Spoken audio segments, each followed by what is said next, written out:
Hi guys! Welcome back to my channel. So, confirm na po, hindi fake news, hindi katang-isip lamang, hindi gagawa-gawa ng storya. Yung kaninang in-upload ko na kung totoong kasal na nga ba si Bea Alonzo, civil wedding sa Makati is true po. Yan, kinonfirm na ni na OG Diaz, ni Mayor Nancy Binay, nagpost na kasama si Bea at ito na nga, nagsilyabasa na ang wedding picture ni Bea at ni Vincent ko sa Makati City Hall. Yes, sa Makati City Hall.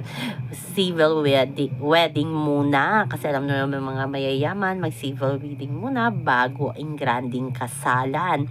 So marami ang humanga kay Vincent ko na ipinaglaban daw niya si Bea Alonzo sa kanyang pamilya, lalo na sa kanyang mga magulang. Sa nga, sa post nga ni Mayor Binay na second chance. Yo, di ba? May pa-joke pa si Mayor na may second chance si Basya. So, marami na ngayon mga balita na nagsilabasa na ang mga photos nila ni Vincent ko sa loob ng Makati City Hall. So, in the record, walang pamilya nakasama ang dalawa.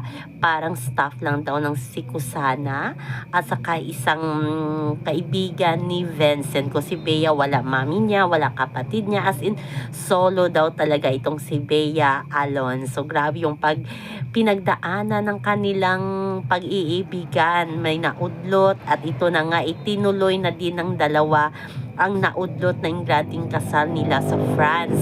So malay natin sa next na yan, ingrandi na yan kasama ang kanilang mga pamilya. Sa ngayon, marami ang masaya para kay Bea Alonzo na Mrs. ko na talaga, as in legal na may asawa itong si Bea Alonzo.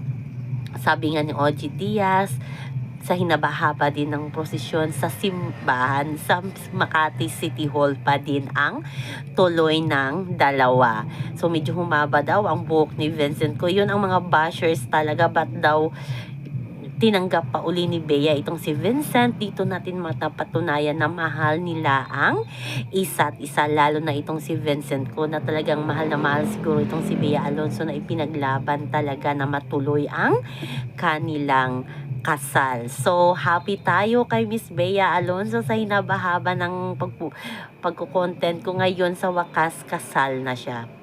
So, yan lang po guys ang ating update sa ngayon. Hanggang sa muli. Bye-bye. Always remember, wag po tayong paka-stress. Please like, share, and subscribe my channel para ma-update kayo sa mga bago kong upload. Love lang tayo guys.